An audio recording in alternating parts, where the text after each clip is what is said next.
वक्फ board सिर्फ और सिर्फ प्रॉपर्टी का विषय नहीं रह गया, महिला के पारिवारिक अधिकारों को छीनने का भी कुछ लोगों ने इसको माध्यम बना दिया। मोदी सरकार ने कहा कि आप 3 बार तलाक देकर एक मुस्लिम महिला को त्याग नहीं सकते।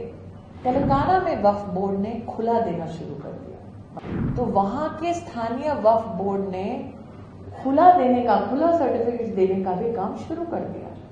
कई केसेस ऐसे आए जिसमें महिला को प्रताड़ित किया गया कि वो अगर धमकी के बाद भी अपना महर छोड़ के खुला एक्सेप्ट ना करे तो उसका जीना दूभर हो जाता। अहमदिया समाज ने कहा कि उनके प्रदेश के वक्फ बोर्ड ने उनको एक्सकम्युनिकेट कर दिया, मतलब नॉन मुस्लिम डिक्लेयर कर दिया, जो हमारा संविधान नहीं करता। जब हम एक संवैधानिक पद पर बैठते हैं तब हमें अपने धर्म की दृष्टि से नहीं, अपने संविधान की दृष्टि से जनता की सेवा करनी होती है। इसलिए आज निश्चित रूप से 2-3 बातें वक्फ बोर्ड के संदर्भ में जो मेरे अनुभव में मैंने देखी और मुझे थोड़ा उसको देखकर चिंता हुई, वो ये है। तेलंगाना में वक्फ बोर्ड ने खुला देना शुरू कर दिया, मतलब मोदी सरकार ने कहा कि आप 3 बार तलाक देकर एक मुस्लिम महिला को त्याग नहीं सकते।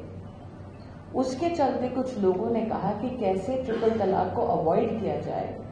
कई केसेस ऐसे आए जिसमें महिला को प्रताड़ित किया गया कि वो अगर धमकी के बाद भी अपना महर छोड़ के खुला एक्सेप्ट ना करे तो उसका जीना दूभर हो जाता। तो वहां के स्थानीय वक्फ बोर्ड ने खुला सर्टिफिकेट देने का भी काम शुरू कर दिया।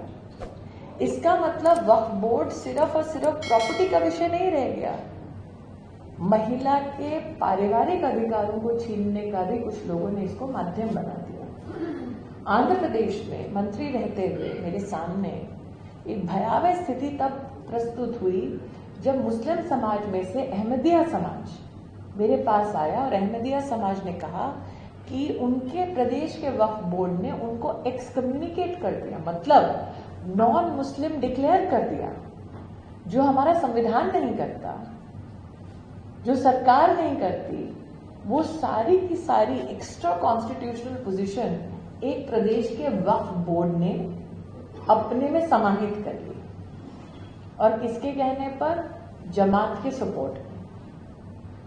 तो इसीलिए आज भले ही ये वाला मंच सीमित है टेनेंट्स वेलफेयर के संदर्भ में, लेकिन मैं आपको ये बातें इसलिए बता रही हूं कि जब सरकार ने या सरकार के नुमाइंदों ने इस विषय पर अपनी रिसर्च की, जैसे अत्रे जी ने कहा, या अपनी सोच को रखा, तो वो सोच एक विषय या एक अनुभव या समाज के एक अंश के आधार पर नहीं, व्यापक सामाजिक दृष्टिकोण के संदर्भ में रखा कि क्या एक बोर्ड को अधिकार है कि जबरन एक औरत की शादी तोड़ दे, धमकाए?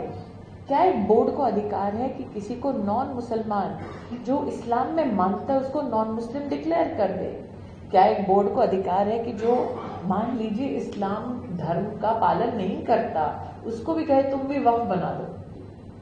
तो इन सारे विषयों के ऊपर चर्चा चिंता करने के बाद सभी, हाँ ये सत्य है कि ऑल इंडिया वक्फ काउंसिल की मैं पहली नॉन मुस्लिम चेयरपर्सन बनी, लेकिन जब मेरे पास ये जिम्मेदारी आई, ये जरूरी था कि मैं समाज को ये बताऊं कि भले ही मेरा धर्म हिंदू है, लेकिन मैं अपने धर्म का सर्वोच्च पालन करते हुए भी अपने संवैधानिक ड्यूटीज के प्रति सजग हूं। और मेरे धर्म के लिए इससे बेहतर मेरी कोई श्रद्धांजलि नहीं हो सकती कि मेरे धर्म ने मुझे समझाया है, मुझे सिखाया है कि जब आप एक जिम्मेदार पद पर हो तब आप निसंकोच अपने समाज, अपने राष्ट्र के हित को देखते हुए कदम उठाओ।